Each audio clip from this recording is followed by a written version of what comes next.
수요일 새벽을 깨워 기도의 자리에 나오신 여러분들을 환영하고 축복합니다.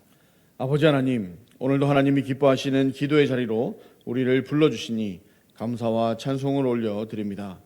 여기까지 우리를 인도하셨으니 이 시간 하나님께서 기뻐하시는 기도자들이 더욱 될 수 있도록 도와주시옵소서. 진심으로 기도하게 하시고 전심으로 기도하게 하셔서 아버지의 집이 기도하는 집이라 불리게 하여 주옵소서. 제자훈련이 문화화되는 교회가 되게 하여 주시기를 간절히 원합니다. 예수님을 만나는 것이 가장 귀한 일이고 중요한 일이지만 예수님 만난 것만으로 만족하지 않게 하여 주시옵소서. 만난 예수님이 누구신지 어떤 분이신지 더 알게 하여 주시고 더 많이 더 깊이 체험하게 하여 주시옵소서. 이를 위해 예수님의 제자 되기를 원합니다. 제자로 훈련되기를 원합니다. 하나님께서 우리의 신앙을 위해서 허락하신 이 교회에서 잘 배우고 잘 익히고 적용하며 또 실천하게 하여 주시옵소서. 특별히 제자 훈련을 위해 앞장서 헌신하시는 담임 목사님을 붙들어 주시고 훈련받는 모든 성도 위에 은혜 내려주셔서 하나님이 기뻐하시는 제자가 다 되게 하여 주시옵소서. 제자 훈련을 받고 싶은데 여러 가지 문제로 참여하지 못하는 분들이 있습니까? 주님 위로하여 주옵소서. 상황과 환경의 문제를 해결해 주시고 주님 앞에 무거운 짐을 내려놓고 주님께서 주시는 평안을 누리게 하여 주시옵소서. 병과 연약함의 문제를 속히 고쳐주시고 영혼의 잘됨과 같이 육체도 강건하게 하여 주시옵소서. 특별히 온 교회가 안강석 집사님을 위하여 기도하고 있습니다. 긍휼히 여기시사 은혜를 베풀어 주시옵소서. 교회 안의 믿음의 선배들을 위해서도 기도합니다. 이전보다 더 좋은 믿음의 열매를 맺게 하여 주옵소서. 뒤따르는 다음 세대가 보고 배우며 또 사랑하고 존경하는 우리 믿음의 선배들이 되게 하여 주시옵소서. 무엇보다 건강을 허락하여 주셔서 주님 주신 사명을 기쁨으로 잘 감당할 수 있도록 도와주시옵소서. 이제 이 시간 하나님의 말씀을 보길 원합니다. 말씀 가운데 하나님의 영광만 밝히 드러나게 하여 주옵소서. 예수 그리스도의 이름으로 기도합니다. 아멘. 요한복음 9장 35절부터 41절까지의 말씀을 교독하도록 하겠습니다.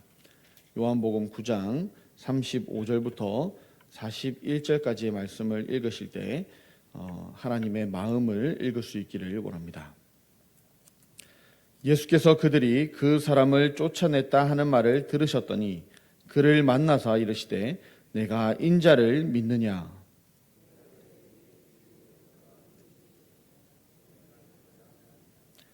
예수께서 이르시되 내가 그를 보았거니와 지금 너와 말하는 자가 그이니라.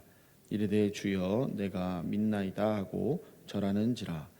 예수께서 이르시되 내가 심판하러 이 세상에 왔으니 보지 못하는 자들은 보게 하고 보는 자들은 맹인이 되게 하려 함이라 하시니 바리새인 중에 예수와 함께 있던 자들이 이 말씀을 듣고 이르되 우리도 맹인인가? 함께 보시겠습니다. 예수께서 이르시되 너희가 맹인이 되었더라면 죄가 없으려니와 본다고 하니 너희 죄가 그대로 있느니라. 아멘. 오늘 설교의 제목은 진짜 기적, 진짜 기적입니다. 요한복음 9장은 이 전체가 나면서부터 맹인이었던 사람의 눈을 뜨게 하신 하나의 기적 사건입니다.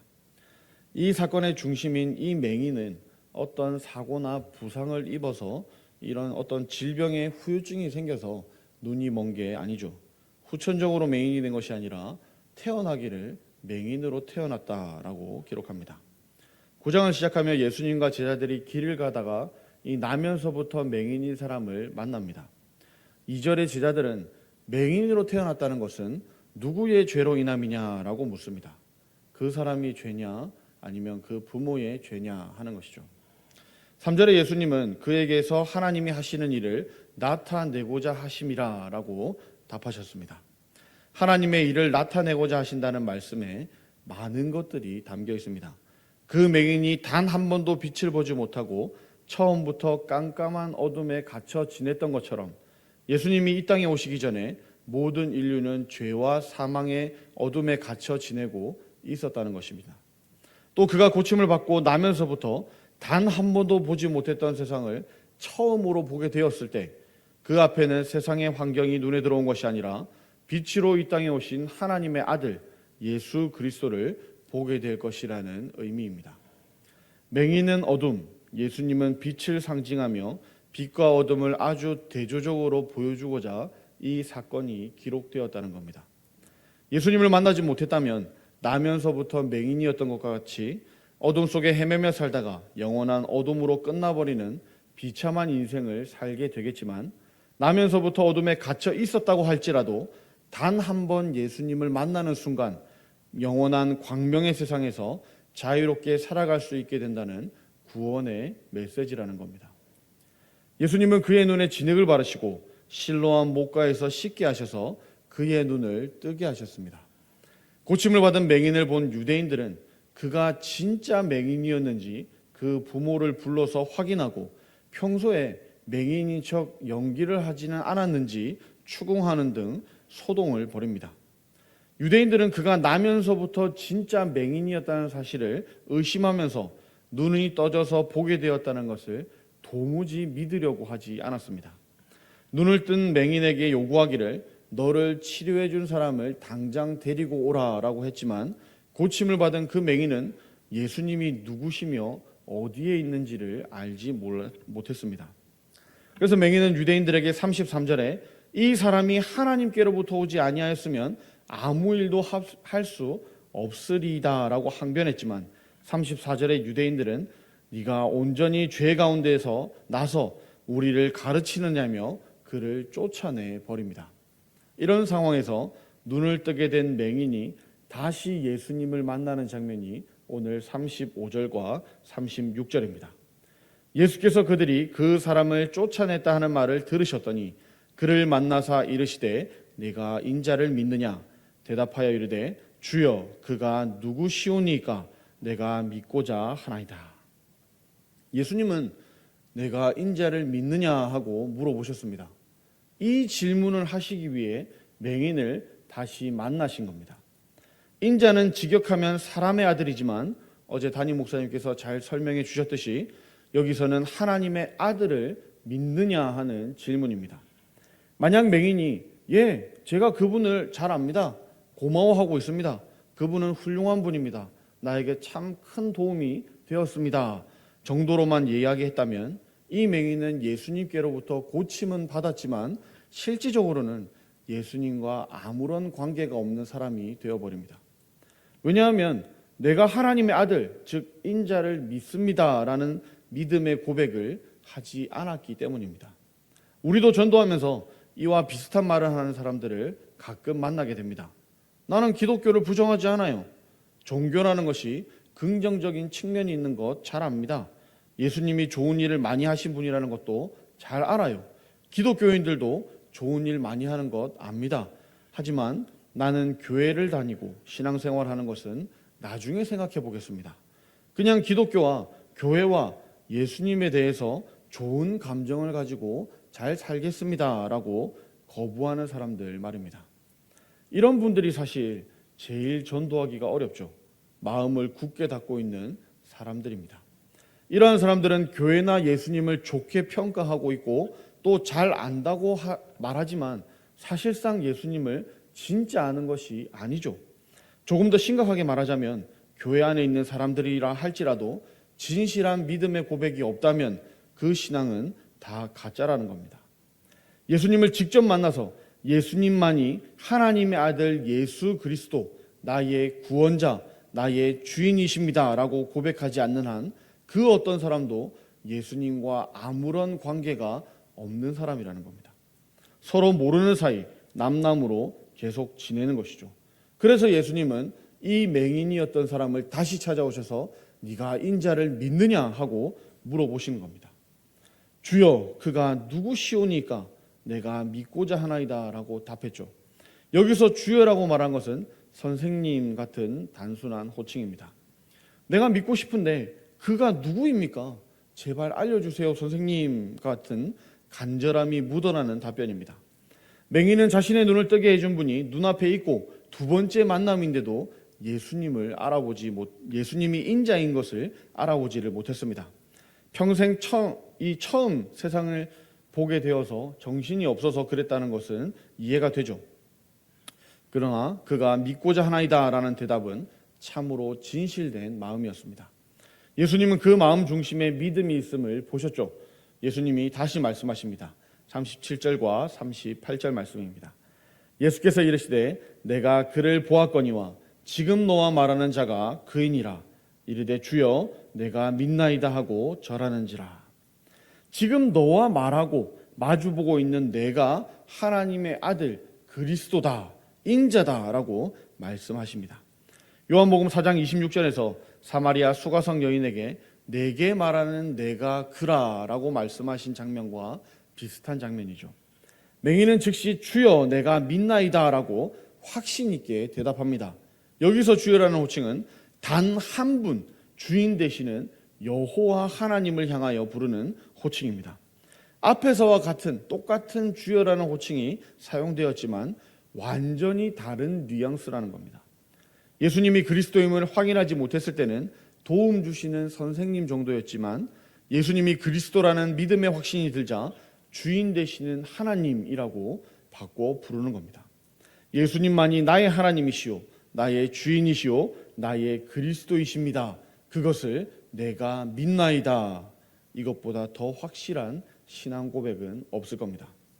1차 만남에서는 그저 눈에 진흙을 발라주시고 실로암 목가에 가서 씻으라고만 하셨기에 자신의 눈을 뜨게 해주신 분의 정체를 알지 못했지만 2차 만남을 통해서 예수님이 하나님의 아들이며 그리스도라는 사실을 직접 보고 듣고 또 고백하는 단계까지 나아갈 수 있었습니다. 여기까지 이르러야 진정한 믿음의 자녀가 되는 겁니다. 맹인이 고백하는 이 장면에서 우리는 신앙의 표면과 내면의 차이가 얼마나 큰지를 확인할 수 있습니다. 예수님은 우리를 긍휼히 여겨주시기 때문에 각자가 원하고 바라고 간구하는 것들을 이루어 주시기도 합니다. 그것이 경제적이든 사회적이든 육체적이든 이 상관없이 맹인의 눈을 뜨게 해주신 것처럼 각자에게 다양한 은혜를 베풀어 주십니다. 맹인이 1차로 예수님을 만나 앞을 보게 된 것과 같은 기적이 얼마든지 우리에게도 일어날 수 있으며 우리가 현재 건강하게 잘 먹고 잘 입고 잠 잘 자고 또 직장에 다니고 결혼하여 가정을 이루고 사람들과 이런저런 관계를 이루며 살아가는 모든 과정이 예수님께서 우리에게 베풀어 주신 은혜라는 겁니다. 예수님은 맹인의 고백을 들으신 후에 그 고백을 기쁘게 받으신 후에 주변에 있는 제자들과 또 무리들을 향해서 이렇게 말씀하십니다. 39절부터 41절입니다.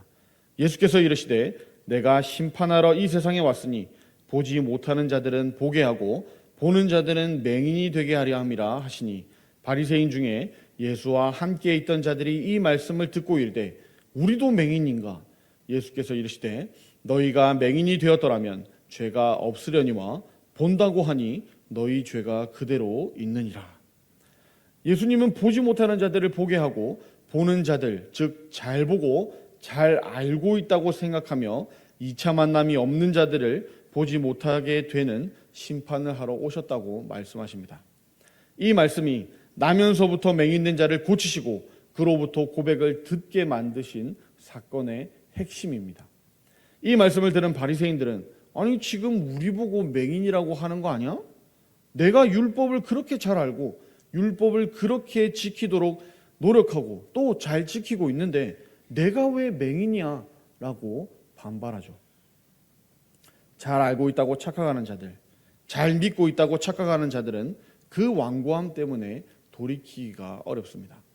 지금 이 시대에도 나는 맹인이 아니라고 외쳐대는 바리새인들이 넘쳐납니다. 예수님은 반발하는 바리새인들의 입을 닫게 만드는 무서운 말씀을 하십니다.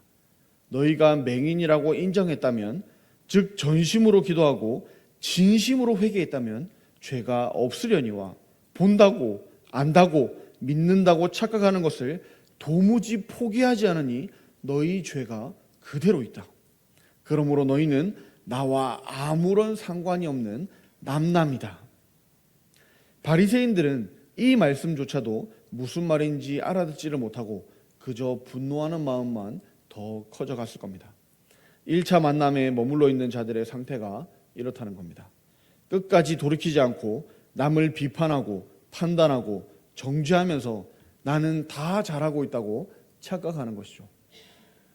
1차 만남에서 그치고 2차 만남을 이루지 못한 인생은 표면적으로는 부러운 인생 같으나 내면적으로는 하나님의 진노의 대상이 된다는 교훈을 오늘 본문은 잘 보여주고 있습니다. 그러니 요한복음 9장의 진짜 기적은 나면서부터 맹인이었던 사람이 눈을 뜬 것이 아니라 나면서부터 맹인이었던 사람이 예수님을 주님으로 고백하는 것입니다. 오늘 말씀을 정리하겠습니다. 나면서부터 맹인이었던 사람이 눈을 떴습니다. 그러나 그것은 그저 놀라운 일이 벌어진 1단계의 기적이었습니다. 우리도 그런 기적과 같은 은혜들 속에 살고 있습니다. 그것을 깨닫는 것이 은혜죠. 그러나 1단계에서 멈추면 안 됩니다. 우리는 2차 만남, 2단계 기적까지, 이 진짜 기적까지 나아가야 합니다. 그것이 무엇입니까? 맹인이었던 사람이 이 고백했던 것과 같이 예수님을 주님으로, 나의 그리스도로 고백하는 겁니다. 예수님을 나의 주인, 나의 그리스도로 내가 믿나이다 고백하며 영광 돌리는 겁니다. 만약 그렇다면 우리의 삶이 바뀔 수밖에 없을 겁니다. 내가 나의 주인이 되어서 내 마음대로 살아가는 것이 아니라 예수님을 나의 주님으로 모시고 예수님이 원하시는 대로, 예수님의 뜻대로, 예수님이 기뻐하시는 대로 생활하게 될 겁니다. 오늘 하루도 그렇게 살아가는 저와 여러분들이 되기를 축복합니다. 아버지 하나님, 오늘도 말씀을 통하여 우리에게 예수님을 알게 하시니 감사드립니다. 주신 말씀을 내 것으로 삼아 나의 삶에 적용하고 나의 신앙 고백이 되게 하여 주옵소서. 말씀을 의지하여 우리에게 필요한 것, 우리의 부족함을 채워주시기를 간절히 원합니다. 그러나 그것에 만족하지 않게 하시고 그보다 더 필요한 예수님으로 채워주시옵소서. 내가 원하는 것을 받아 돌아서는 인생이 아니라 내가 원하는 것을 계속 공급해 주시는 생명의 근원 되시며 영원한 생수가 되시는 예수 그리스도를 바라보게 하여 주시옵소서. 또한 유대교에서 출교당하는 상황에서도 예수님을 하나님이 보내신 분으로 증언했던 맹인과 같이 예수님을 나의 구원자로, 나의 하나님으로 고백하며 자랑하며 증거하는 삶을 살게 하여 주옵소서. 죄로 눈먼 우리에게 빛을 보게 하신 우리 구주 예수 그리스도의 이름으로 기도합니다. 아멘. 하늘에 계신 우리 아버지여, 이름이 거룩히 여김을 받으시오며 나라가 임하시오며 뜻이 하늘에서 이루어진 것 같이 땅에서도 이루어지이다. 오늘 우리에게 일용할 양식을 주시옵고 우리가 우리에게 죄 지은 자를 사하여 준 것 같이 우리 죄를 사하여 주시옵고 우리를 시험에 들게 하지 마시옵고 다만 악에서 구하시옵소서. 나라와 권세와 영광이 아버지께 영원히 있사옵나이다. 아멘. 오늘은 주영광교회와 박충건 목사님을 위해 기도하는 날입니다. 교회를 함께 세워갈 동력자들을 붙여주시고 영혼을 보내주셔서 기도해 주시기를 바랍니다. 경산, 진량, 하양 지역이 복음화되고 거룩한 도성이 되게 하소서 기도해 주시기를 바랍니다. 교회 재정을 채워주시고 필요한 사역들을 잘 감당하게 하소서 기도해 주시기를 바랍니다. 소망교회와 김정한 목사님을 위해서 기도해 주시고 또 이번 주에 있을 우리 교육부서들 행사, 청년대학부 개강 기도회, 또 홀리나이트, 또 우리 유치부, 초등 1부, 초등 2부의 이 웨이크업, 이 말씀 대잔치를 위해서 계속해서 기도해 주셨으면 좋겠습니다. 하나님 앞에 진심으로 또 전심으로 기도하도록 하겠습니다. 기도합시다.